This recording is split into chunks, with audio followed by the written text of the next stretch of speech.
Cuando uno se enfrenta a una taquicardia eh, de complejo estrecho, esto indica que la arritmia se está produciendo por arriba de la división de las de His, o sea que viene de las aurículas. Todas las arritmias que se presentan o taquiarritmias que se presentan por debajo de la división de las de His van a ser de complejo ancho.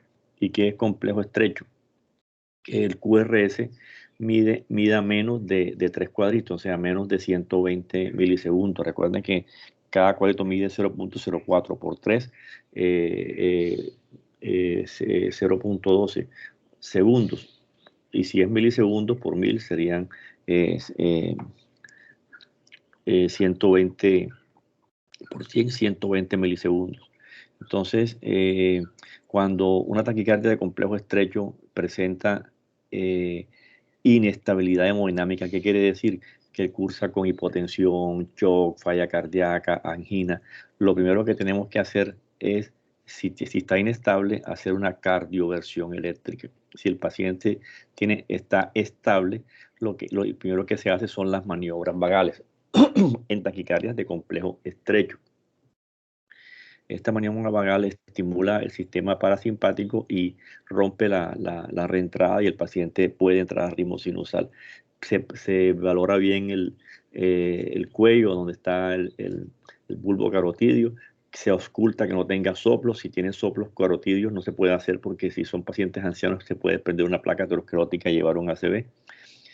Si la maniobra no responde, se pueden poner paciente boca arriba con las piernas elevadas para que haga más efecto de maniobra de Valsalva. Se hace la maniobra, si no responde, ya pensamos en medicamentos y el medicamento de lesión es la adenosina. Si es inefectiva, se busca otros medicamentos como verapamil o diltiazem, pero miren, evidencia 1A, adenosina. Entonces ya saben, el manejo de las supras que está estable es maniobras vagales, adenosina. Si está inestable, directamente a cardioversión eléctrica.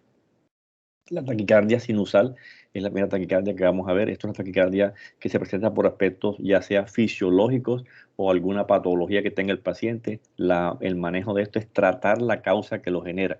Si yo estoy nervioso, tengo ansiedad, pues no tengo por qué dar antiarrítmicos. Si tengo fiebre, quito la fiebre. Si tengo dolor, quito el dolor. Si tengo falla cardíaca, controlo la falla cardíaca.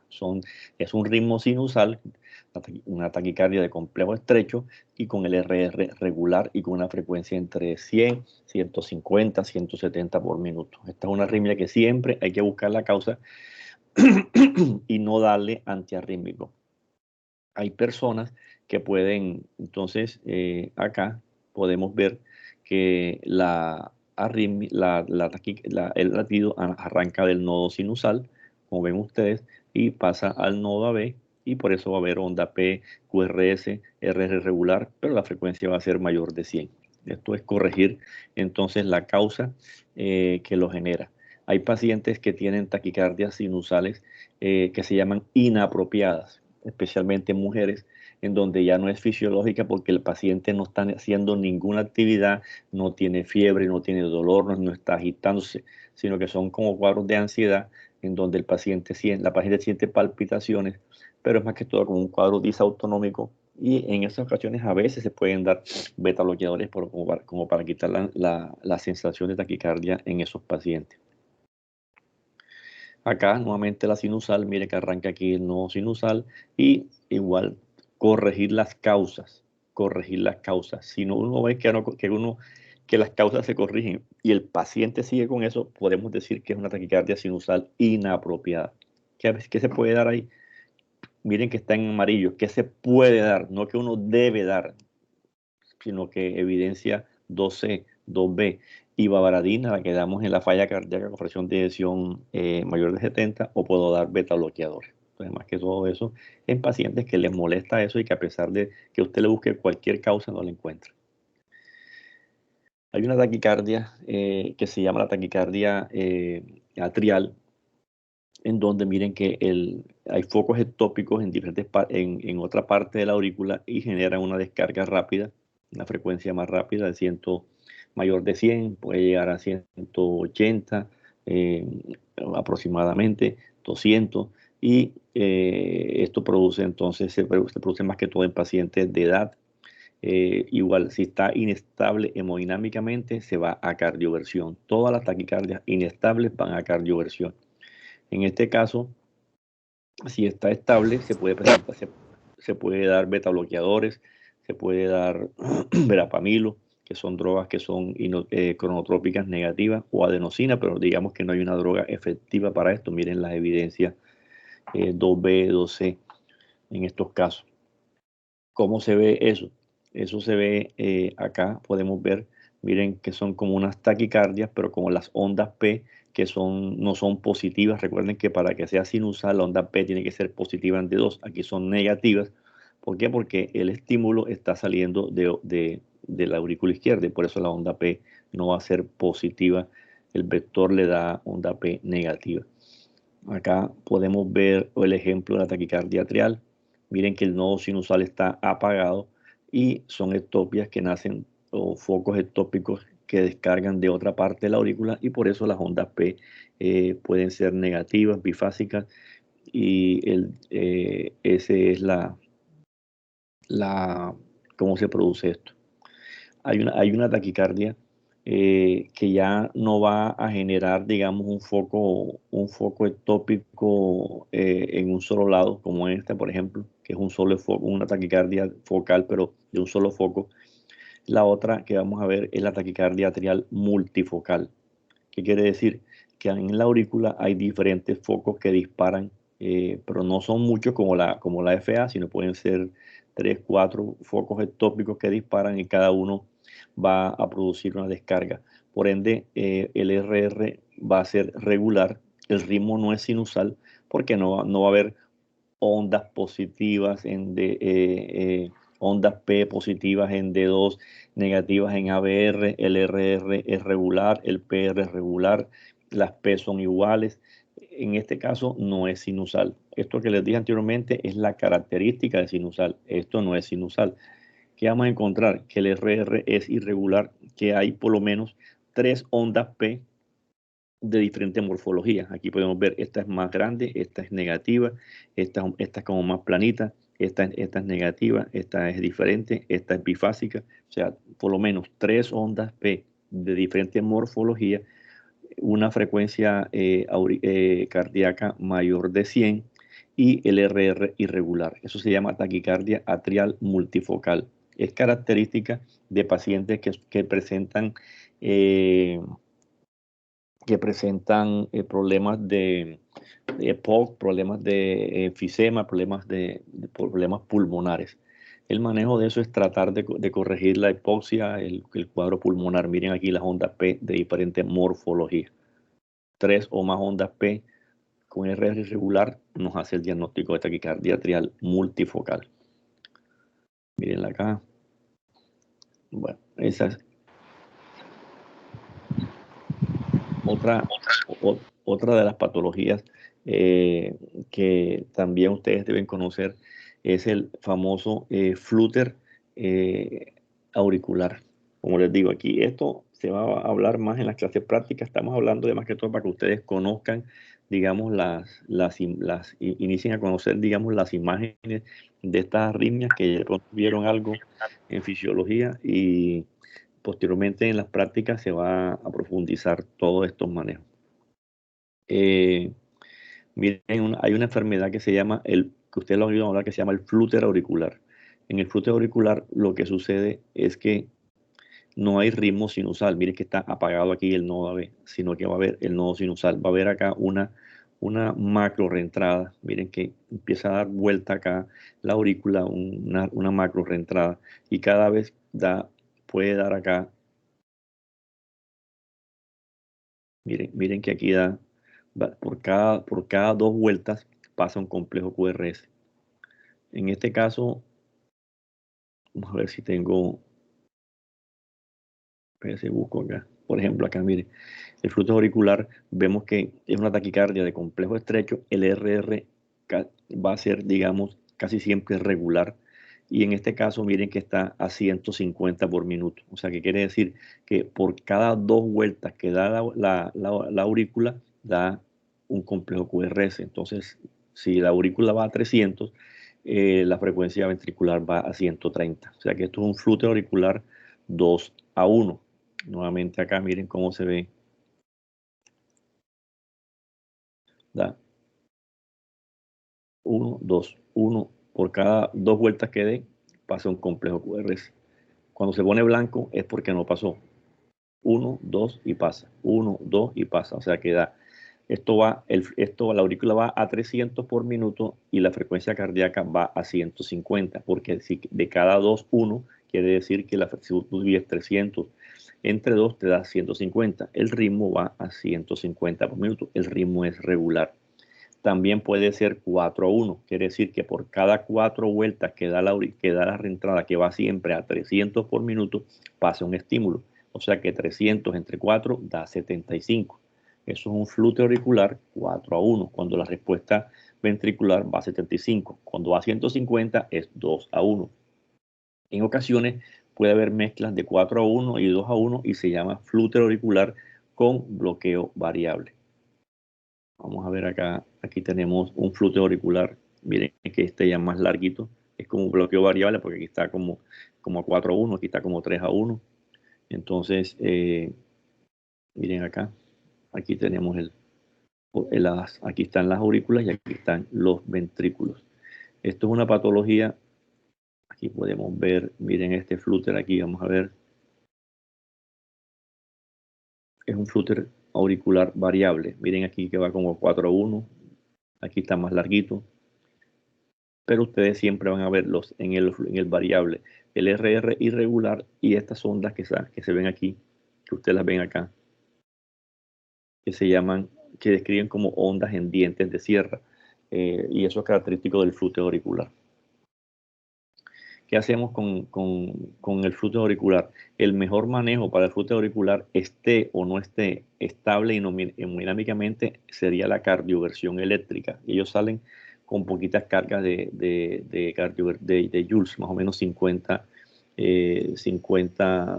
joules. Estos pacientes aquí tenemos que si están inestables, con más razón va a cardioversión.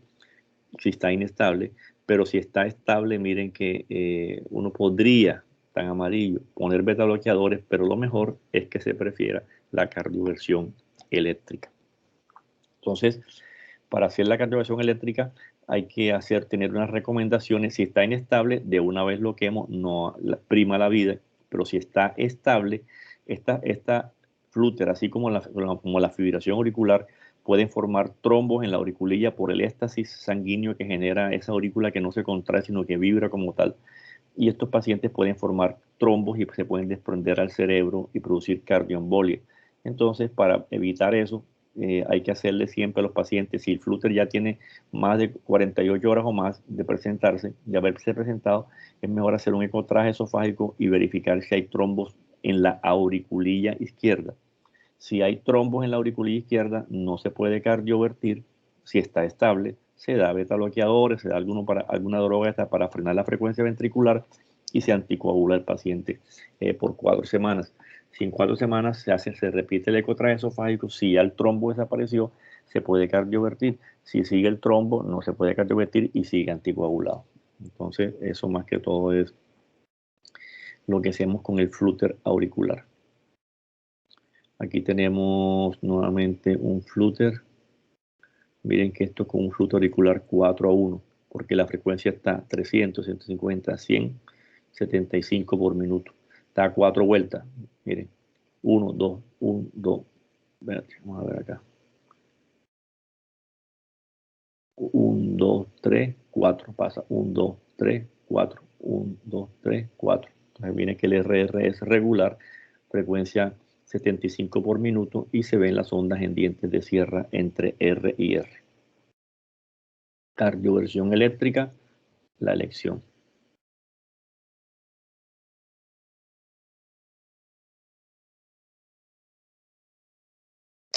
Está acá. Bueno, ok. Seguimos acá.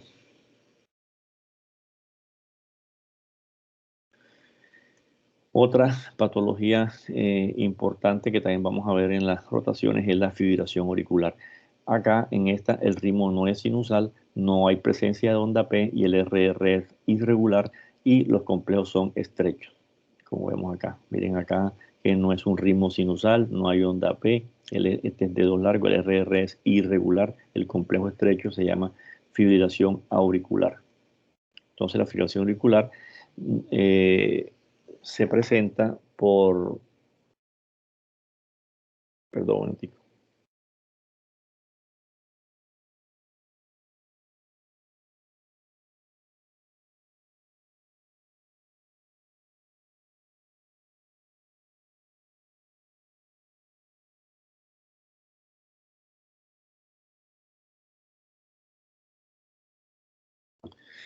Entonces, la fibrilación auricular se presenta cuando, miren que el ritmo no es sinusal, está apagado acá, pero en las aurículas se presenta una descarga de reentradas desorganizadas a una frecuencia más alta que el flúter, ahí no va a ser 300, lo máximo aquí puede ser miles de descargas que hacen que la aurícula no se contraiga, sino que vibre y se descarga más o menos a 700 por minuto. Pero entonces el nodo sinusal, miren que el nodo AB no va a pasar toda esta descarga, porque si fuese así, el paciente fallecería por una taquicardia ventricular, una fibrilación ventricular. Entonces el nodo AB deja pasar unos estímulos y otros no, dependiendo del periodo refractario de este nodo, y por eso vemos que el RR es irregular, no hay presencia de onda P y la frecuencia depende de la capacidad que tenga este nodo AB para dejar pasar. Casi siempre lo máximo que puede ser 150, 180, 100, de 200 para arriba es muy difícil. Y el RR es totalmente irregular. Aquí podemos ver, miren, esa descarga desorganizada de las aurículas y por eso queda el RR irregular y es de complejo estrecho. ¿Por qué? Porque el estímulo está pasando por el nodo AB. Entonces, esta patología después la vamos a ver en donde es una patología muy frecuente, es la arritmia más frecuente en los pacientes ancianos, es la arritmia más frecuente en medicina interna, digamos, en pacientes de edad. Y hay dos maneras de manejarla. Una es tratar de revertir esto a ritmo sinusal, que puede ser por una cardioversión por medicamentos que se llama química, o farmacológica, o en su defecto con una cardioversión eléctrica. Lo mejor es estar en ritmo sinusal, pero dependiendo de la gravedad, el tiempo y la evolución de esta patología, cuando ya pasa mucho tiempo ya va a ser más difícil meter a ritmo sinusal y solamente nos la dejamos manteniendo la frecuencia ventricular, que no sea muy rápida, aproximadamente entre menor de 110, y en algunos pacientes que vamos a ver hay que anticoagularlos porque tienen un alto riesgo de cardioembolia y la mitad va para el cerebro produciendo ACV. Eso es tema de otra charla. Esta es la taquicardia atrial que les comenté, ya esta ya la hablamos. Ustedes saben que si está inestable, no, esta es la reentrada intranodal, perdón. Esto ya la hablamos. Es la taquicardia de complejo estrecho que llega al servicio de urgencias. Ustedes miran para ver el RR es regular. Usted lo que tiene que hacer, ya dijimos, las maniobras vagales. Si el paciente responde bien, si el paciente está inestable, de una vez pasa a la cardioversión eléctrica. Entonces, aquí tenemos la reentrada intranodal inicialmente, maniobras vagales, si está estable, si está inestable, se hace entonces de una vez la cardioversión eléctrica del paciente. Aquí podemos ver la taquicardia supraventricular. Esta es la taquicardia supraventricular por reentrada intranodal. ¿Qué pasa en esta? En esta taquicardia lo que vamos a ver es que ya les comenté algo, a nivel del nodo AB existe lo que se llama una reentrada. No es así grande como la del flúter, sino que es aquí a nivel del nodo AB y el estímulo empieza a dar vueltas, da una vuelta y baja, da una vuelta y baja y también retrógradamente sube y hace una estimulación de las aurículas. Entonces vemos esto. El corazón empieza a hacer una reentrada aquí en este puntico. Entonces para abajo da el complejo QRS y se devuelve y mete una onda P retrógrada aquí chiquitica pegado al complejo QRS, que es esto que está aquí, como una pseudo S o una pseudo R prima. R, S, R'. Y esta pseudo R o esta pseudo S que ven acá es esto, que como coge un estímulo para abajo y después se devuelve otro para arriba, dependiendo, despolariza la aurícula de abajo hacia arriba y por eso mete la onda P que casi no se ve como pseudo S o pseudo R. Entonces, si yo tengo esa taquicardia supraventricular, es muy común, es la más común en las pacientes jóvenes, no representa daño estructural cardíaco y como les dije, el manejo de lesión inicialmente es las maniobras vagales, si está estable hemodinámicamente, previa verificación de cómo está el seno carotidio y posteriormente si no responde cardioversión eléctrica. Estos pacientes al final tienen, digamos, un manejo definitivo que es el manejo por electrofisiología. En cuanto a la taquicardia supraventricular, usted puede, como hay una alteración en el nodo AB, en el nodo AB hay dos fibras que son las fibras alfa y las fibras beta, es donde hacen la microreentrada. Lo que se hace es que por electrofisiología hacen con una cauterización que se llama una ablación de la vía, cogen una vía y la queman, y entonces dejan una sola vía para que se rompa esa reentrada. En el caso del flúter auricular también pueden hacer, a nivel de las aurículas, pueden hacer una ablación y pueden curar, digamos así, el flúter. Lo mismo en fibrilación auricular, también pueden hacer una ablación alrededor de las 4 venas pulmonares, que son en los sitios donde se forman esas descargas auriculares desordenadas. Entonces, podemos decir que las arritmias cardíacas que hemos visto, como el flúter auricular, como la taquicardia supraventricular paroxística, como la fibrilación auricular, como algunas taquicardias atriales, como las focales, no las multifocales, sino las focales, si no responden a manejo médico, es mejor, si son recurrentes, es mejor de una vez llevarla a ablación por radiofrecuencia, por electrofisiología, y estas van a ser curables. En este caso, aquí tenemos una taquicardia de complejo estrecho. Miren que el RR es regular. Este paciente lo más seguro es que tenga una taquicardia supraventricular por entrada intranodal. Si está estable hemodinámicamente, hay que hacer un masaje carotidio. Si el paciente no responde al masaje carotidio y está estable, se coloca adenosina, ampollas de 6 miligramos. Se pueden colocar hasta 12 miligramos. Se colocan rápido, endovenoso, porque eso digamos, la vida media es muy corta y el paciente entra a ritmo sinusal. Si ya presentó esa crisis, existe la opción de hacer de una vez la ablación por radiofrecuencia, por electrofisiología, que es más costo efectivo porque ya vas a curar al paciente y no va a tener más recaídas. Si está inestable, que es muy raro porque son corazones estructuralmente sanos, el manejo sería la cardioversión eléctrica.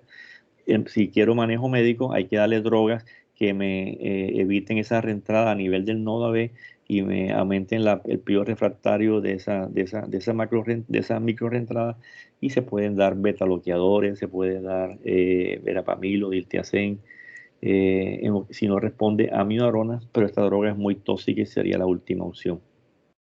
Nuevamente, taquicardia supraventricular por entrada intranodal, sintomática recurrente. Hombre, ya me ha dado varias veces, vámonos directamente y le hacemos la ablación por radiofrecuencia con electrofisiología.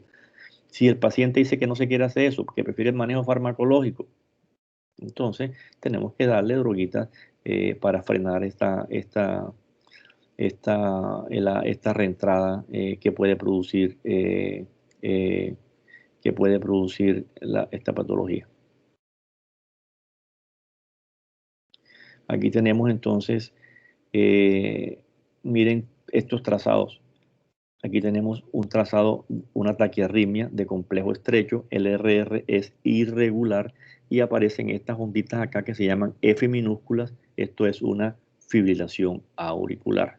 Acá tenemos un trazado en donde tenemos que es una taquiarritmia de complejo estrecho, pero el RR es irregular y hay por lo menos 3 ondas P de diferente morfología. Esta es diferente a esta es más picudita, esta es diferente. Esta es una taquicardia atrial multifocal. Acá tenemos una taquicardia de complejo estrecho con unos RR irregulares y unas ondas así que suben y bajan como una sierra. Esto es un flúter auricular con bloqueo variable. Miren que aquí es diferente la frecuencia, acá dientes de sierra. Y aquí tenemos una taquicardia atrial, sí, una taquicardia atrial sencilla. Esto, bueno, resulta que hay pacientes que pueden tener una combinación de fibrilación auricular y tener un Wolff Parkinson-White. Entonces, ¿qué pasa? Que como la fibrilación auricular va a una frecuencia entre 400 a 700 por minuto, esa taquicardia hace que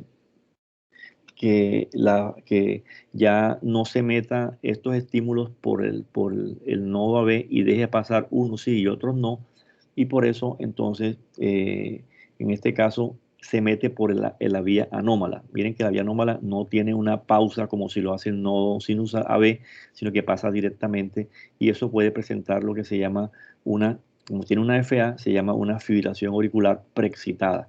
¿Qué pasa? Que se mete por acá por el asa anómalo, y el paciente va a presentar una taquicardia de complejo ancho porque se mete todo lo que pasa diferente al nodo AB por otra vía siempre va a ser de complejo ancho, porque esto es una conducción aberrante, que no especializada, y vamos a encontrar una taquicardia de complejo ancho con RRs irregulares a una frecuencia cardíaca muy alta. Si hay de aquí a aquí hay 300, aquí tiene 300, más de 300, 300 y pico. Esto es grave porque el corazón late a una frecuencia muy rápida y va a llevar al paciente a una muerte súbita. Miren acá cómo el paciente le hace aquí ya una fibrilación ventricular y el paciente fallece. Entonces, esto para decirles, esto son cosas complejas, pero tampoco les voy a estar preguntando de pronto muchas cosas, pero para que ustedes conozcan. Si yo tengo una fibrilación auricular, si yo tengo un Wolff Parkinson White, que es este, ahora vamos a ver más adelante un Wolff Parkinson White, y tengo una fibrilación auricular asociada, me puede dar lo que se llama una fibrilación auricular preexcitada que puede generar a muerte súbita. ¿Cuál es el manejo de eso? Darle medicamentos para, destruir esta vía anómala, así, haciendo un estudio de radiofrecuencia y quemando esta vía para que no pase más por ahí el estímulo.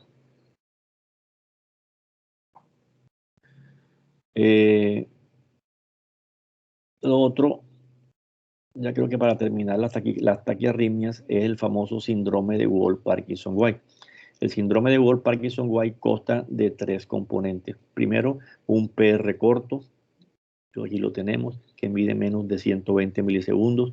Una onda delta, que es esto que está aquí como si lo ven acá, como un empastamiento aquí con una lomita que inicia antes que suba el QRS, y con un QRS ancho que mide más de 120 milisegundos. Esta es la triada del síndrome de Wolff-Parkinson-White.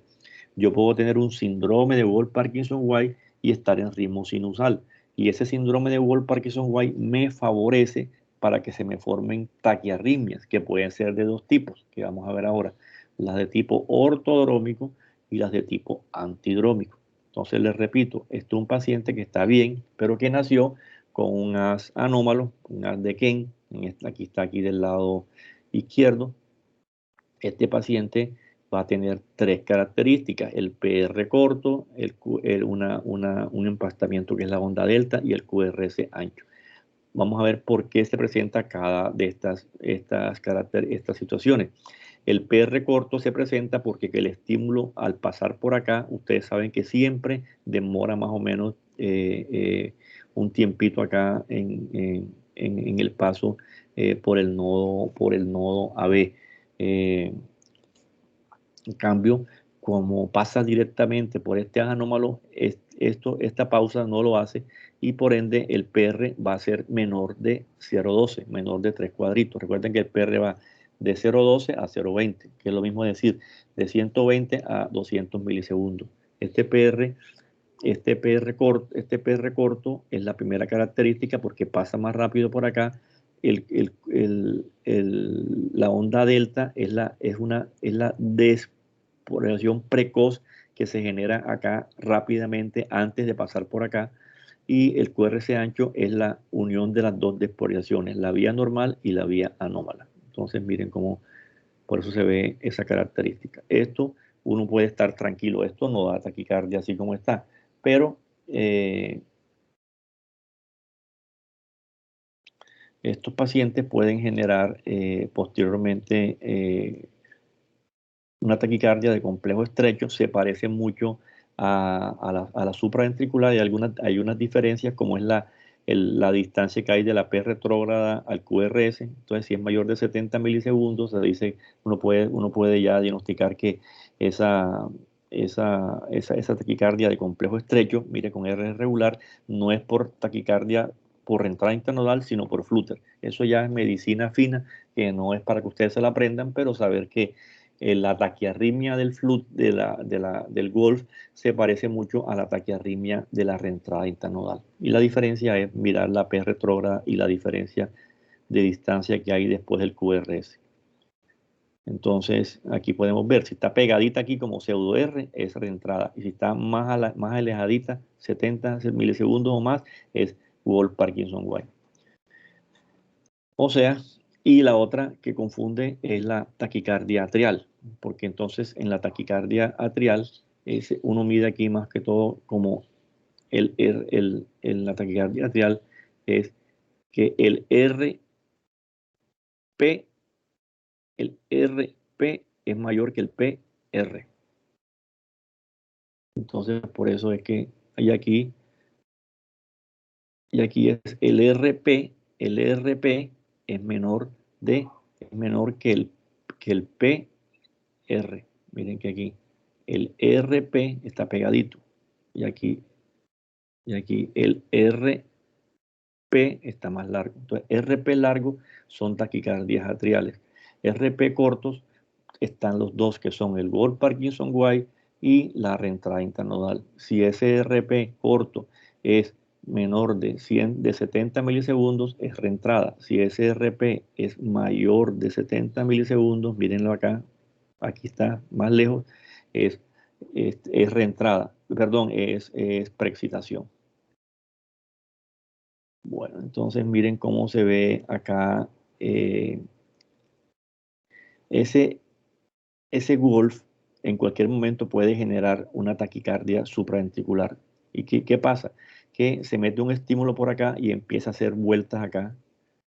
Y miren que no es un ritmo sinusal, sino es una taquicardia supraventricular con el RR regular y las ondas P se meten retrógradamente acá. ¿Por qué? Porque él pasa por acá, nuevamente se devuelve, y activa, después de que pasa el QRS, activa por atrás la aurícula y mete la onda P pegadita al complejo QRS. O sea que esto es una taquicardia del Wolff Parkinson White, en donde entra por la vía anterógrada y se devuelve por la vía retrógrada, lo hace por el haz de Kane.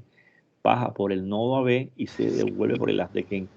Toda taquiarritmia, les repito, que baje por el nodo, por el nodo AB y el haz de His va a ser de complejo estrecho. Eso no es hay otras excepciones que no les voy a decir para no confundirlos, pero a grandes rasgos, la gran mayoría de taquiarritmias que son de complejo estrecho, todas las que son de complejo estrecho pasan por el nodo B. Todas pasan por el nodo B y se devuelven por el haz anómalo. En este caso, la macro reentrada por el Wolff se devuelve por el haz anómalo. Entonces, en la taquicardia del Wolff se llama taquicardia ortodrómica cuando se presenta la taquiarritmia y la vía anterógrada es la vía normal y la vía retrógrada es el haz anómalo. Es de complejo estrecho porque bajó por la vía normal que es el haz de His. La arritmia es una arritmia regular. Aquí la podemos ver. Y la otra es diferente. Miren lo que es, miren esta que es diferente. Se presenta la arritmia del Wolff, pero entonces la reentrada, la vía anterógrada se mete por el haz anómalo y se devuelve por el haz normal. Entonces va a presentar una taquiarritmia por Wolff Parkinson White que se llama antidrómica.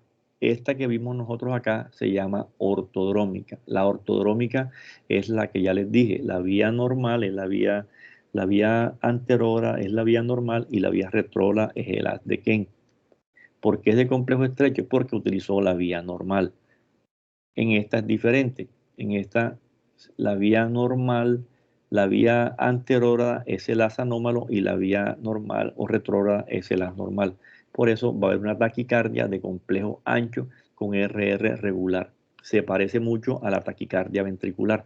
O sea que la taquicardia por el Golf antidrómico es una taquicardia regular de complejo ancho, como la ven acá. Miren acá. Aquí y podemos ver aquí el AP retrógrada metida aquí. Y hay muchas características para diferenciarla de la taquicardia ventricular, pero eso no, después se mira eso. Miren el medicamento, la adenosina, como aquí tiene taquicardia supraventricular, le colocamos la adenosina, hace una pausa y enseguida entra a ritmo sinusal.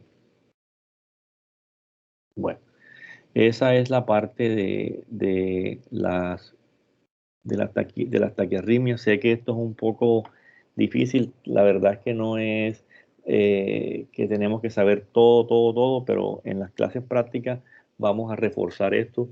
De pronto estudiarse las más comunes.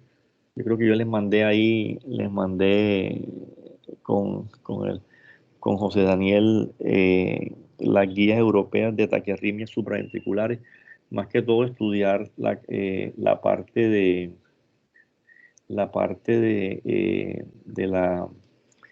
del manejo. Ya saben que como eso a veces es muy extenso, coger el cuadrito y leerse la evidencia 1A, donde la que está en verdecito, qué es lo que se hace, y leerse la roja, la que no se debe hacer. Y mirar ahí los algoritmos que están ahí, que son los mismos que están acá, donde uno debe seguir las flechitas y ver cuál es el manejo de lesión para cada arritmia, cómo se manejan esas arritmias y si algunos qué medicamentos se pueden utilizar en esas arritmias que están en la parte verde. Entonces, más que todo es eso. Vayan leyendo y cualquier duda me van informando y ahí vamos viendo. Sé que es un poco difícil, pero tenemos que hacerlo así y después complementamos. Entonces, rápidamente vamos a hablar ahora de las bradiarritmias. Bradicardia es una frecuencia menor de 60. Normalmente las bradicardias se pueden presentar en personas normales, especialmente durante la noche. Y además algunos bloqueos como el móvil 1 pueden ser fisiológicos también en la noche. No toda bradiarritmia es patológica. A veces llegan los pacientes al servicio de urgencia porque tienen cualquier mareo, cualquier cosa por otra vaina. Entonces tienen la frecuencia cardíaca en 50. Entonces ya dicen que tiene el corazón lento y son pacientes deportistas, pacientes hipervagotónicos, y eso no quiere decir que la frecuencia lenta sea ya un problema. Entonces, para la bradicardia hay dos tipos de trastornos. Una que es el trastorno en la formación de los impulsos, o sea, un daño en el nodo sinusal, disfunción sinusal, y otro es alteración en la conducción de los impulsos. Esto más que todo es a nivel del nodo AB. O sea que las bradicardias pueden ser, las arritmias pueden ser por daño en el nodo sinusal o por daño en el nodo AB. Cuando se daña el nodo sinusal, que es el marcapaso del corazón, como ustedes saben, se pueden presentar varias patologías, que son la bradicardia sinusal, en este caso inapropiada. ¿Qué quiere decir? Que son pacientes que no son ni deportistas, ni están tomando ningún medicamento, sino que de repente hacen frecuencias muy bajas, casi siempre menores de 50, de 40, asociados a síntomas, mareo, debilidad, falla cardíaca. Esos pacientes ya tienen un daño en nodo sinusal. Para que ustedes me entiendan, se le acabó la pila y van a tener que colocarse un marcapaso. El bloqueo sinoatrial son bloqueos que se presentan dentro del nodo B, pausas, o sea, se apaga, o paro sinusal, se apaga y no hay latido, y hay una mezcla entre taquicardia y bradicardia, que es lo que se llama síndrome de braditaqui, y la otra es la incompetencia cronotrópica. ¿Qué quiere decir? Que yo estoy en reposo, digamos, acá hablando, y mi frecuencia cardíaca es de 60, pero yo salgo y me subo un cuarto piso del edificio, y cuando llego arriba, llego cansado, con mareo, y la frecuencia cardíaca mía no aumentó más del 60-70% de que debe aumentar. Entonces quiere decir que ya se está gastando ese nodo sinusal y se llama incompetencia cronotrópica, que no alcanza a aumentar la frecuencia cardíaca generada por ejercicio, se queda por debajo de eso y va a presentar síntomas. Digamos que ya está fallando este nodo. A ver, todos estos trastornos, hablamos ya de disfunción del nodo sinusal, y muchos de estos van a requerir ya colocación de un marcapaso. Esta patología es más frecuente en pacientes de edad. Entonces, la disfunción sinusal puede ser una bradicardia sinusal extrema, o sea, muy baja, unos paros o pausos sinusales, un bloqueo sinuatrial, síndrome de Brady-Tachy o incompetencia cronotrópica. Esto se llama disfunción sinusal.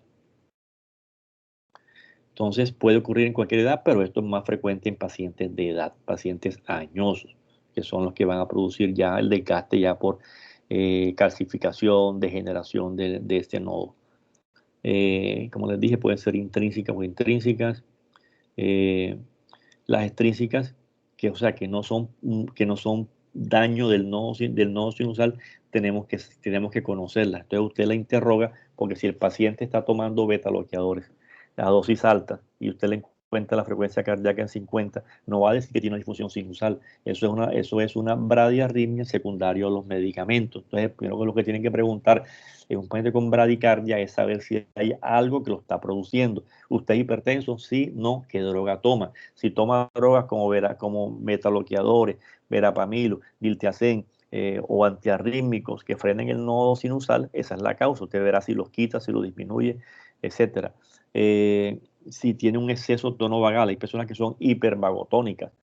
Si son atletas, entonces con más razón, estos atletas que están ahora en Japón, usted le toma un electro y pueden tener en reposo frecuencias de 30, 38, y están bien. Y eso no quiere decir que tenga una difusión del nodo sinusal, y menos que necesite un marcapaso.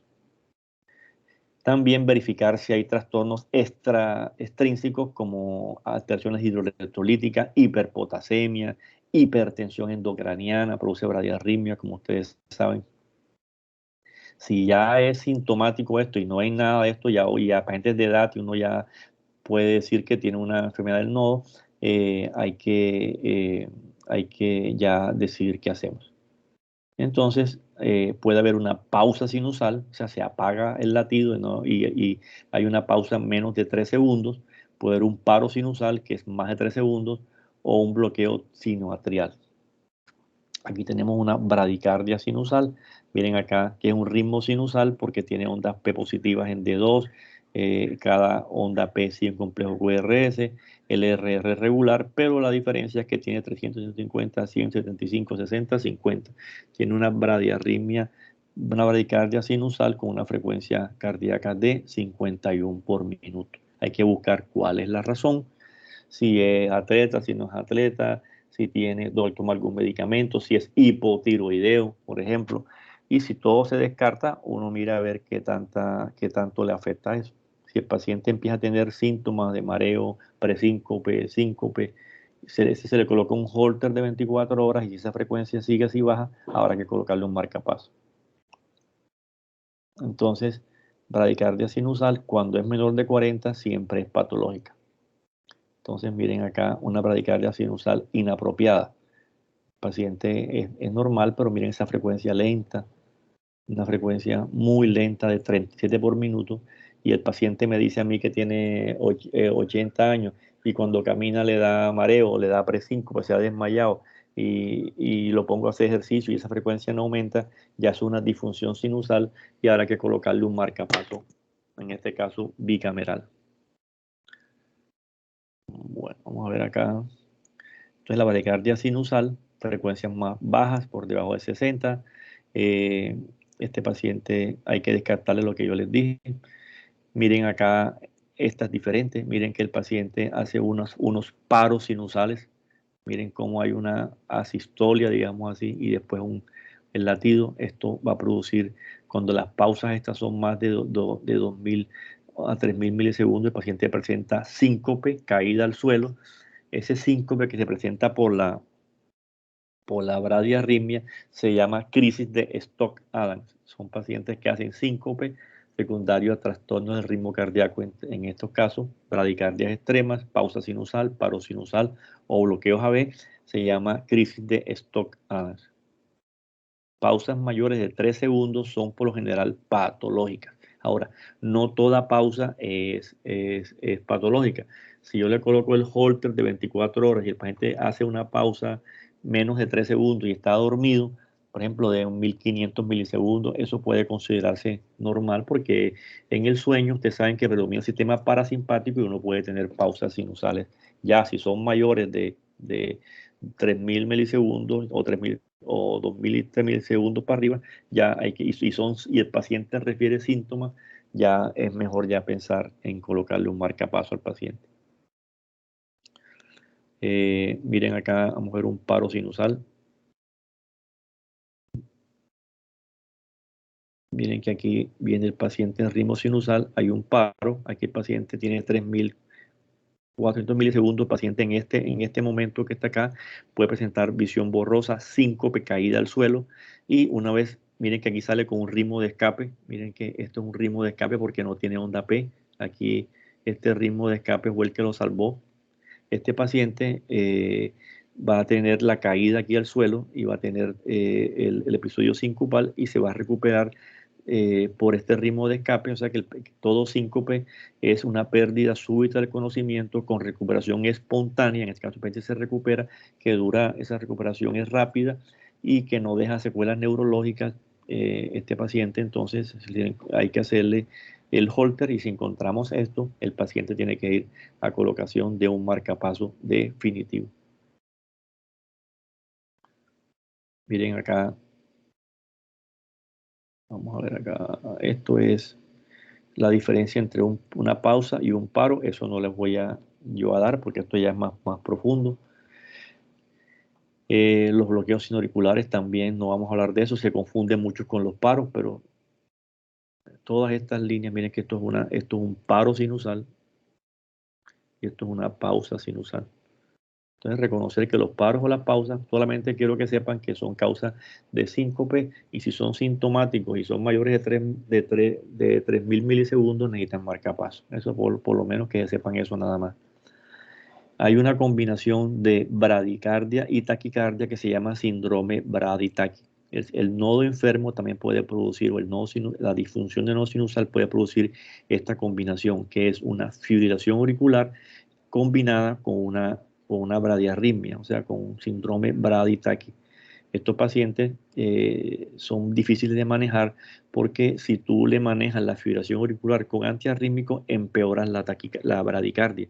Entonces, ¿qué hay que hacer? Primero colocarle un marcapaso y después tratar la taquiarritmia. Que aquí le colocas el marcapaso para que proteja este ritmo y después tratas la taquiarritmia, que puede ser con un beta-bloqueador, puede ser con amiodarona para meter al ritmo sinusal. Y lo más importante, como son pacientes de edad, pacientes añosos, cuando hablemos de fibrilación auricular, estos pacientes van a cumplir casi siempre criterios para ser anticoagulados de por vida por el riesgo de cardioembolia. Entonces, esto es la disfunción por el síndrome Brady-Taki.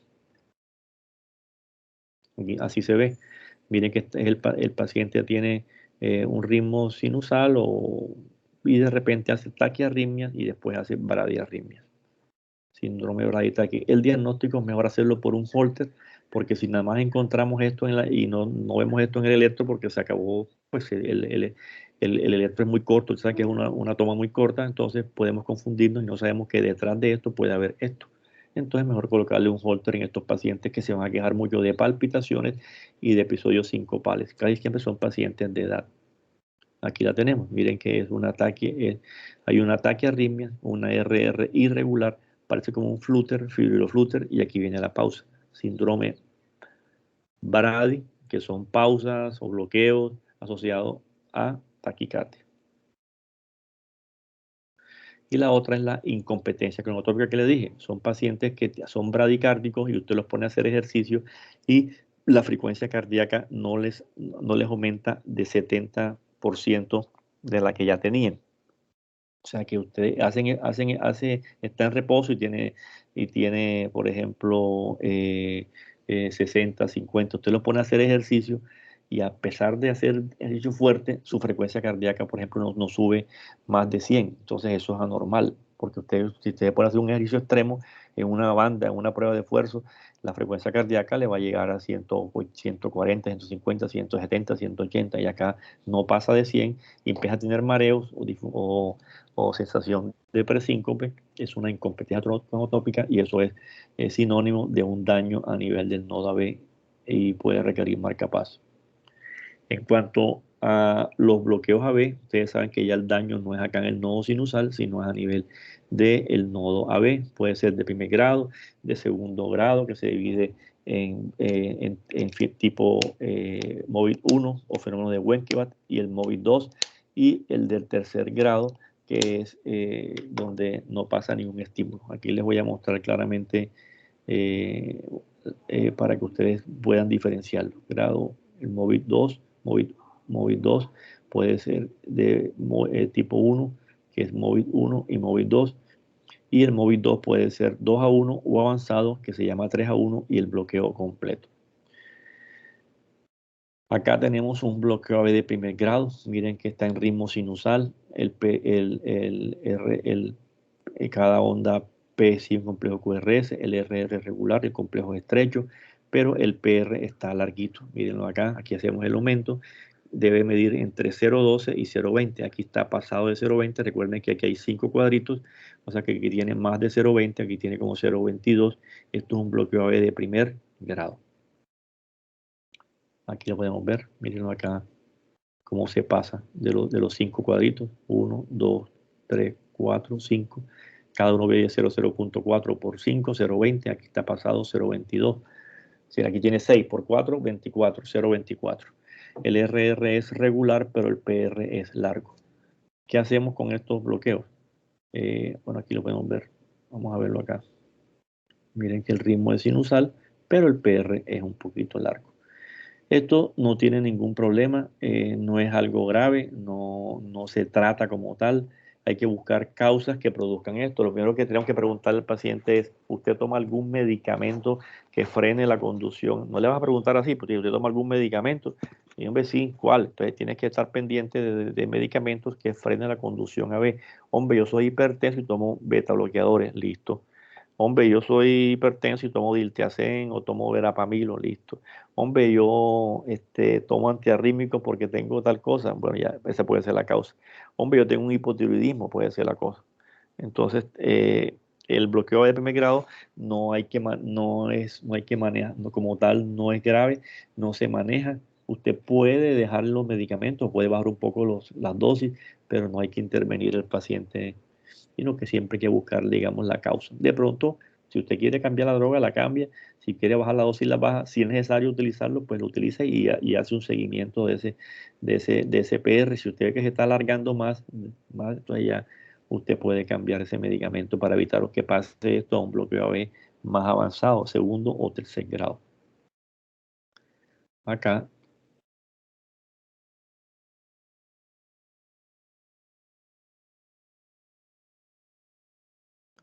vamos a ver acá el bloqueo de primer grado. Miren acá el R es regular y el PR es mayor de 0,20. Aquí vamos a ver.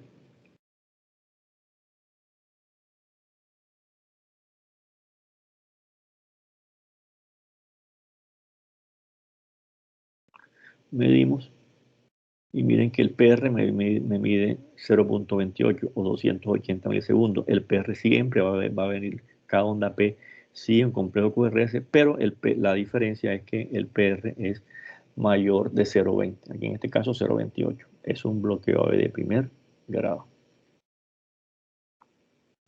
Después pasamos al famoso bloqueo AB de segundo grado móvil 1. Aquí vamos a ver en donde el PR se va alargando hasta que una P no conduce y se repite la historia. Miren cómo el PR se va alargando alargando hasta que la P no conduce y se repite el score. Se llama bloqueo AB de segundo grado MOVID 1. Este bloqueo de segundo grado MOVID 1 no es tan grave. También puede ser producida por algunos trastornos hipervagotónicos, por medicamentos.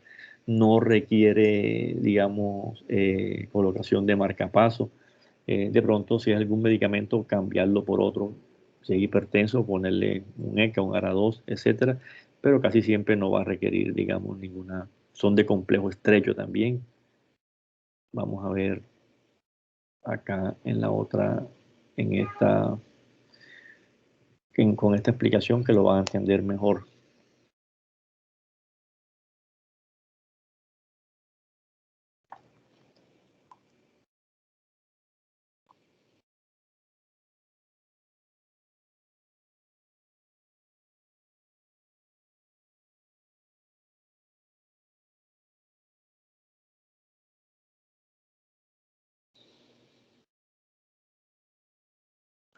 Vamos a ver el PR, este tiene 0,16. Miren que el otro va a tener 0,24, se va alargando.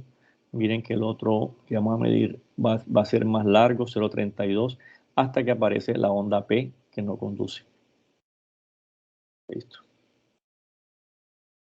Y aquí lo vemos, el PR se va alargando, alargando hasta que la P que no conduce. MOVID 1.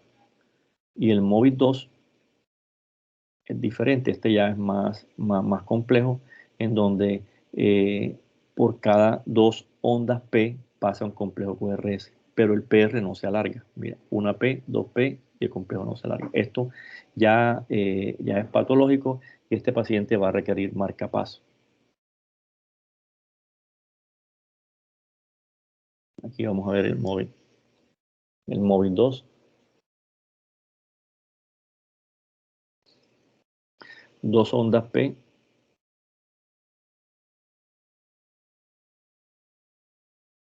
Aquí, 2 ondas P, complejo QRS. Acá también. Pero el PR es un PR que es constante, no se alarga, a diferencia del MOVID 1, sino que por cada 2 ondas P pasa un complejo QRS. Hay uno que es por cada 3 ondas P pasa un complejo QRS. Ya vamos a ver ahora. Miren que el PR aquí es 0,12, es igual, 0,12, es igual en todos lados, no se alarga, sino que lo que aparece es esta onda P que no conduce. Entonces, esto es un bloqueo AB de segundo grado MOVID 2, 2-1. Hay uno que es 3 ondas P y es MOVID 2, 3-1, que se llama también bloqueo de alto grado. Bueno, aquí lo vemos. Miren que una onda P, 2 ondas, una onda P y conduce. O sea que es un bloqueo AB de segundo grado MOVID 2, 2-1. Este ya es de complejo ancho. Quiere decir que el bloqueo está por debajo del nodo AB. Este paciente, los bloqueos de segundo grado MOVID 2 van a requerir marcapaso, lo mismo que los bloqueos de tercer grado. Los MOVID 1 no y los de primer grado tampoco. Acá tenemos otro ejemplo. Miren que hay 2 ondas P y un QRS conducen. Y el PR siempre es constante. La frecuencia cardíaca va a ser más lenta y va a requerir marcapaso.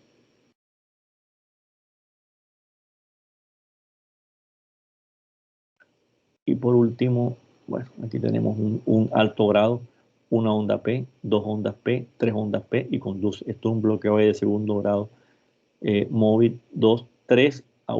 No 2-1, sino 3-1, porque hay 1, 2 y 3 ondas P. Marcapaso. Y tercer grado, ya para terminar,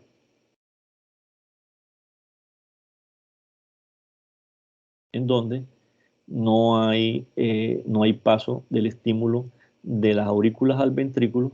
Entonces, la aurícula va por un lado y acá se forma, entonces siempre va a haber un nodo, un foco ectópico. En este caso puede estar en el nodo AB o puede estar lejos del nodo AB, que es como el marcapaso subsidiario que hace que el paciente no presente, no haga un paro. Y las aurículas van por un lado y el QR, las aurículas van por un lado y este foco ectópico va por otro lado. O sea que Las P van por un lado y el complejo QRS va por otro lado. Estos pacientes van a requerir marcapaso. Miren que las P van por un lado y el complejo QRS va por otro lado. Aquí podemos ver, hay una P aquí, una P aquí, una se metió acá, una se montó aquí. ¿Por qué? Porque una va por un lado y otro va por otro lado.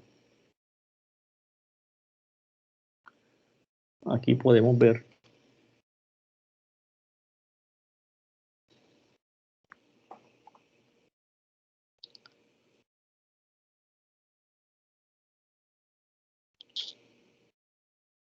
las P por un lado y el complejo por otro lado. Hasta se pueden meter acá adentro. ¿Por qué? Porque son dos focos, uno arriba y uno abajo.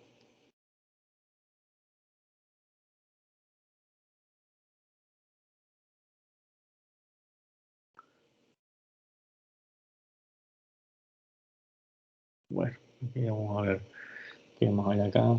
Esto es una FA con bloqueo, esto no lo vamos a ver acá. ¿Qué más hay acá? Entonces, en urgencias, las bradiarritmias, no hay que entrar en pánico, hay que buscar entonces cuál es la causa. Ya dijimos que son mayores de 2000 milisegundos, van a requerir marcapasos, siempre preguntar por medicamentos, siempre preguntar si tiene hipotiroidismo, si tiene falla renal, hipercalemia, pedir función tiroidea, pedir electrolitos, buscar los medicamentos que pueden producir las bradiarritmias. Y en este caso, si el paciente tiene compromiso hemodinámico y está muy sintomático, hay que colocar entonces el marcapaso. Ya les dije que los bloqueos AB de primer grado, manejo médico; de segundo grado, MOVID 1, manejo médico; MOVID 2 van a requerir marcapaso, y bloqueos de tercer grado también van a requerir marcapaso. La disfunción sinusal, si es sintomática, bien sea por bradicardia sinusal extrema, por pausas sinusales, paros sinusales, incompetencia cronotrópica o síndrome de braditaquis, van a requerir también marcapaso definitivo. Aquí tenemos un marcapaso unicameral. Miren cómo está el cable aquí a nivel del ventrículo derecho. Aquí podemos ver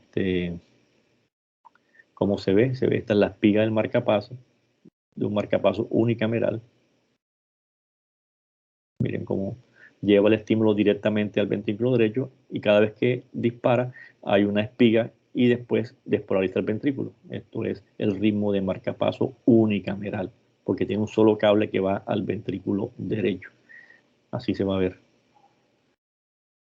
Y también puede haber uno que se llama bicameral, que es más fisiológico, que va un cable a la aurícula derecha y un cable al ventrículo derecho. Entonces se ven dos espigas.